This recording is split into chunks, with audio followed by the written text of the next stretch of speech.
Eto na naman nga si Willie at sinusukat kung ilang computer ang kakasya dito sa atin. Abay natatawa pa nga siya dahil tansyameter nga ang ginagawa niya. At di na naman nga siya mapakali dahil 4 na computer nga lang daw talaga ang kakasya. May 5 computer yata talaga ang balak nito ilagay. At wala na yata talagang plano tong bumaba. Sinukat pa nga niya ulit yan at baka nga daw sakali magkasya pa ang 5. Abay para sa akin nga daw yung isa para nga daw hindi ako magbunga nga. Abay matindi. Abay dapat nga kako nagtayo na lang siya ulit ng computer shop para pag gusto nilang maglaro mag-aama doon na nga lang sila pupunta. Abay, ang ginawa nga ay magtatayo ng sariling computer shop sa loob ng bahay. Malupit ka talaga, B. At sabi ko nga baka mahirapan ng tawagin yung mga bata pagkakain na. Abay, ganito nga daw ang gagawin niya. Hindi pa ikakain?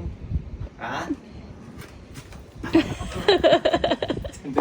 Abay, hayaan mo nga at sa tingin ko ako nga ang gagawa niyan sa inyong mag-aama. Sabi ko nga masarap din pala maglagay ng upuan dito. At another tambay na naman nga dito sa aming bahay. Medyo kinakabahan na nga ako kung paano ko lilinisin to. At ang naiisip ko na nga lang na paraan maglinis muna sila dito bago nga sila maglaro. Kay mindset ba? Mindset. At dahil nga excited ako mag-room tour hayaan nyo nga't ipakita ko sa inyo itong aming master's bedroom. Di naman ganun kalaki to at sakto nga lang para mag-baby time kaming dalawa ni Willie. Queen size nga ang plano kong ilagay dito para naman kahit magpagulong-gulong ako, masarap pa nga din ang tulog ko. Dito nga sa balcony, parang nagbago nga yung isip ko. At imbis na glass nga yung ipalagay namin, sabi ko nga, tubular na lang. Naisip ko nga na dagdag linisin na naman nga iyon, lalo na nga kapag ka umuulan. Abay, baka naman malosyang na ako kakalinis niyan. Dito nga sa gilid, plano ko nga maglagay ng duyan na parang kukun. At coffee table na rin para sa amin ng dalawa ni Willie. Para pagbati nga kami, dito ko nga siya pagkakapihin. Pero sa totoo lang, hindi ko rin alam kung matatambayan namin to. Dahil nasa main road nga kami ng village at daanan nga din to ng mga tao. Abay, kahit paano naman, may kaunti pa naman akong hiya. Ito naman sa loob, nagpaabang nga ako ng switch para sa wall lang. At para pag natutulog nga kami, feel na feel ko nga yung pagiging Disney princess ko. Dito naman, yung hallway papunta dito sa walk-in closet. Medyo lumaki na nga to dahil yung daanan, pinagawa ko na nga lang 60. Kaya kahit paano, marami-rami na nga din yung magagawang lagayan dito. At dito naman sa may bathroom namin, magkakaroon nga ng pintuan yan. Para nga pag naglabas kami ng sama ng loob, hindi nga mangangamoy dito sa walk-in closet. At iwas moist na nga din sa mga gamit. Ito naman sa lanay, gumawa nga sila ng biga dahil medyo mahaba nga daw yung pagitan. Nag-uumpisa na nga din silang maglagay dito ng mga trase sa labas ng lanay. Hinaya nga muna ako ni Willie magpunta ng HOA dahil meron nga daw siyang gustong itanim. At para nga lang din makasigurado dahil meron nga kaming mga restriction na sinusunod. At pagbalik naman namin nung hapon, heto nga't naasintahan na yung pagitan ng biga. At pati nga yung mga kantuhan dito sa bintana. At dito nga din sa labas, natapos na nga din. Napakaganda nga ng pagkakagawa at kitang-kita nga yung pagkakapulido. Dito naman sa likod, nakapagbuhos na nga sila ng isang poste. At yung iba naman, meron na nga ring pamorma. At dito naman sa